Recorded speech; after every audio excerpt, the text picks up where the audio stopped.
भिंड शहर में मनाया गया जैन कीर्ति स्तंभ पर महावीर स्वामी का जन्मोत्सव। यहाँ हम आपको अवगत करा दें कि पूरे भारत वर्ष में महावीर जयंती जैन समाज द्वारा भगवान महावीर के जन्मोत्सव के रूप में मनाई जाती है। जैन समाज द्वारा मनाए जाने वाले इस त्योहार को महावीर जयंती के साथ साथ महावीर जन्म कल्याणक नाम से भी जानते हैं। महावीर जयंती हर वर्ष चैत्र माह के 13वें दिन मनाई जाती है, जो हमारे वर्किंग कैलेंडर के हिसाब से मार्च या अप्रैल में आती है। इस दिन हर तरह के जैन, दिगंबर, श्वेतांबर आदि एक साथ मिलकर इस उत्सव को मनाते चले आ रहे हैं।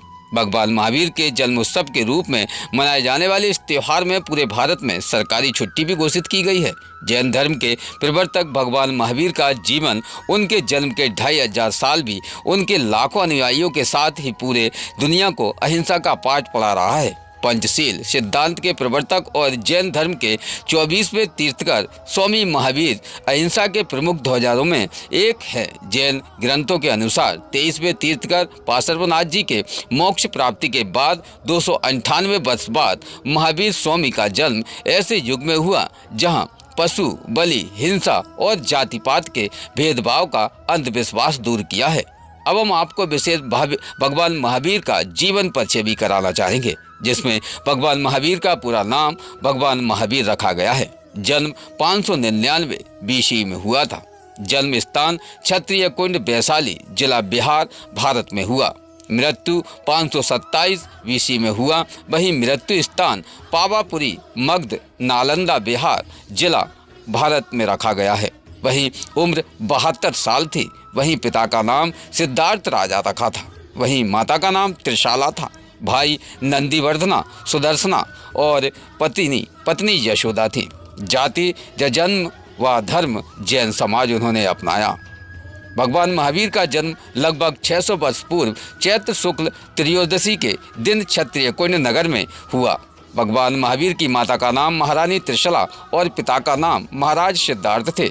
भगवान महावीर कई वर्षों से कई नामों से जाने जाते थे। उनके कुछ प्रमुख नाम वर्धमान, महावीर सन्मति, सिरमौर आदि थे। भगवान महावीर स्वामी के भाई नंदीवर्धन और बहन सुदर्शना भी थी। बचपन से ही महावीर तेजस्वी और साहसी थे। शिक्षा पूरी होने के बाद उनके माता पिता ने उनका विवाह राजकुमारी यशोदा के साथ कर दिया। बाद में उन्हें एक पुत्री प्रियदर्शनी की प्राप्ति हुई, जिसका विवाह जमली से हुआ। वहीं भगवान महावीर का जन्म एक साधारण बालक के रूप में हुआ था। उन्होंने अपनी कठिन तपस्या से अपने जीवन को अनूठा बनाया। महावीर स्वामी के जीवन के हर चरण में एक कथा व्याप्त है।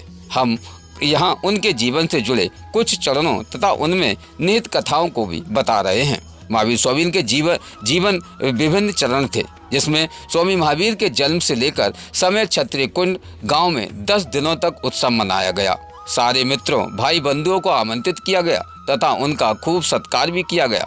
राजा सिद्धार्थ का कहना था कि जब से महावीर स्वामी का जन्म उनके परिवार में हुआ है, तब से उनके धन, धान, कोष, भंडार, बल आदि सभी राजकीय साधनों से बहुत वृद्धि होती चली जा रही है। उन्होंने सबकी सहमति से अपने पुत्रों का नाम वर्धमान भी रखा है। स्वामी महावीर का विवाह कहा जाता है कि स्वामी महावीर अंतर्मुखी स्वभाव थे। शुरुआत से ही उन्हें संसार के भोगों में कोई रुचि नहीं थी, परंतु माता पिता की इच्छा के कारण उन्होंने बसंतपुर के महासामंत समरवीर की पुत्री यशोदा के साथ विवाह किया तथा उनके साथ उनकी एक पुत्री हुई, जिसका नाम प्रियदर्शना रखा गया। स्वामी महावीर का वैराग, महावीर स्वामी के माता पिता की मृत्यु के पश्चात उनके मन में वैराग्य लेने की इच्छा जागृत हो गई, परंतु जब उन्होंने इसके लिए अपने बड़े भाई से आज्ञा मांगी तो उन्होंने अपने भाई से कुछ समय रुकने का आग्रह भी किया। मान्य रखते हुए 2 वर्ष पश्चात 30 वर्ष की आयु में वैराग्य लिया। इतनी कम आयु में घर का त्याग कर केश लोच के साथ जंगल में रहने लगे।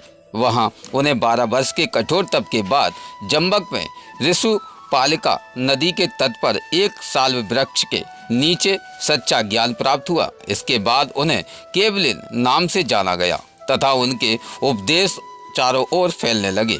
बड़े बड़े राजा महावीर स्वामी के अनुयायी बने। उनमें से विभीषण सार भी एक थे। वहीं 30 वर्ष तक महावीर स्वामी ने त्याग, प्रेम और अहिंसा का संदेश फैलाया और बाद में वे जैन धर्म के 24वें तीर्थकर बने और विश्व के श्रेष्ठ महात्माओं में शुमार हुए। महावीर स्वामी उपसर्ग अभिग्रह केवल ज्ञान है। 30 वर्ष की आयु से महावीर स्वामी ने पूर्ण संयम रखकर श्रमण बन गए तथा दीक्षा लेते हुए उन्होंने मन पर्याप्त का ज्ञान हो गया। दीक्षा लेने के बाद महावीर स्वामी जी ने बहुत कठिन तपस्या की और विभिन्न कठिन उपसर्गों को समता भाव से आग्रह किया। साधन के 12वें वर्ष से महावीर स्वामी जी मेलिया ग्राम में कौसंबी आए और तब उन्होंने पौष कृष्णा प्रतिपदा के दिन एक बहुत ही कठिन अभिग्रहण धारण भी कर लिया। इसके पश्चात 12.5 वर्ष की कठिन तपस्या और साधन के बाद ऋतुजाम्बुका नदी के किनारे महावीर स्वामी जी को साल वृक्ष के नीचे वैशाख शुल्क दशमी के दिन केवल ज्ञान, केवल दर्शन की उपलब्धि हुई। विशेष महावीर स्वामी की उपलब्धि की बात करें तो यहाँ तत्कालीन राजवंश खासे प्रमुख प्रभावित हुए और ढेरों राजाओं ने जैन धर्म को अपना राजधर्म बना लिया। बिंबिसार और चित्रगुप्त मौर्य का नाम इन राजवंशों में प्रमुखता से लिया जा सकता है, जो जैन धर्म के अनुयायी बने। भगवान महावीर ने अहिंसा को जैन धर्म का आधार बनाया। उन्होंने तत्कालीन हिंदू समाज में व्याप्ति एक जाति व्यवस्था का विरोध किया और सबको सम्मान मानने पर जोर दिया।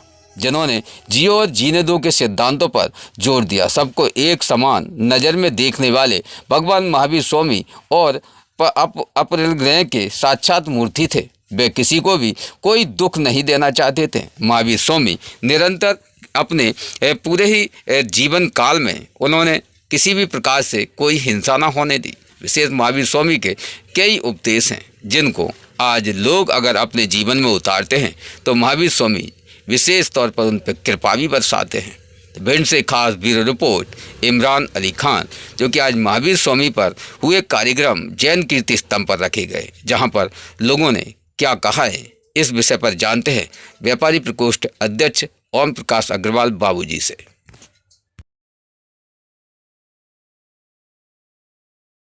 बताएं बाबूजी, आज महावीर स्वामी का जन्म उत्सव है, काफ़ी धूमधाम से मनाया जा रहा है, विशेष क्या कहना चाहेंगे आप? आज महावीर स्वामी जी का जन्मदिन है, बड़े धूमधाम से मनाया जा रहा है। इस संबंध में आज भिंड कीर्ति स्तंभ पर उच्चतन सागर महाराज जी का आशीर्वाद लेकर आज कीर्ति स्तंभ पर जो पंच कल्याण महोत्सव था उसका समापन था। वहाँ पर उन्होंने हमको सम्मान किया और ऐसा प्रतीत होता है जैसे उनके प्रवचनों से, उनके आशीर्वाद से कि भाईचारे का और प्रेम का एक संदेश जाना चाहिए। वो वास्तव में ये बात सही है, बगैर प्रेम के कुछ नहीं है, प्रेम ही सब कुछ है। महावीर स्वामी का अहिंसात्मक जो उपदेश है वो एक दृष्टा जैसे उन्होंने बताया है कि उसके प्रतीक माना जाता है। वो वीतरागी हैं, वो प्रेम के प्रतीक हैं। महावीर जयंती पर यही संदेश है कि सब लोग आपस में भाईचारा के हिसाब से रहें। सांप्रदायिकता के लिए सबसे बड़ी चीज़ प्रेम है और यही महावीर स्वामी जी का संदेश देता है कि हम एक दूसरे को प्रेम करके रहें, चाहे वो किसी भी धर्म का हो, चाहे वो हिंदू हो, मुसलमान हो, सिख हो, ईसाई हो, सबको आपस में प्रेम रखना चाहिए। और आगे अगर अपन को भविष्य में आगे कोई भी योजना तैयार करना है तो भाईचारे के बिना कोई भी योजना सफल नहीं हो सकती है। हमारा संदेश यही सबके लिए है कि सब भाईचारे से रहें, सब अहिंसात्मक रहें और एक दूसरे का सम्मान करके रहें। ये पूरे ज़िले का, पूरे भारतवर्ष में और सब जगह यही संदेश होना चाहिए कि हम लोग भारतवासी हैं, सब लोग एक ही हिसाब से रहें कि वो प्रेम की भाषा है, प्रेम के द्वारा दूसरी कोई भाषा नहीं है। हम लोग अहिंसावादी हैं, बहुत अच्छी बात है। कोई अपने मजहब को मानता है, कोई अपने धर्म को मानता है, कोई अपने जाति को मानता है, अच्छी बात है। परंतु एक दूसरे का सम्मान करें, एक दूसरे को अब समझें और सबसे बड़ी बात तो ये बात की है भाईचारा होना बहुत ज़रूरी है। जैसा कि महावीर स्वामी का संदेश है, नेक बनो एक बनो, अहिंसात्मक आंदोलन है महावीर स्वामी का, उसमें सब लोग भागीदार बने। जय महावीर, जय भारत। रोज़ ताज़ा खबरें देखने के लिए हमारा चैनल DBC 24 न्यूज़ को सब्सक्राइब करें, साथ ही बेल आइकन भी दबाएं।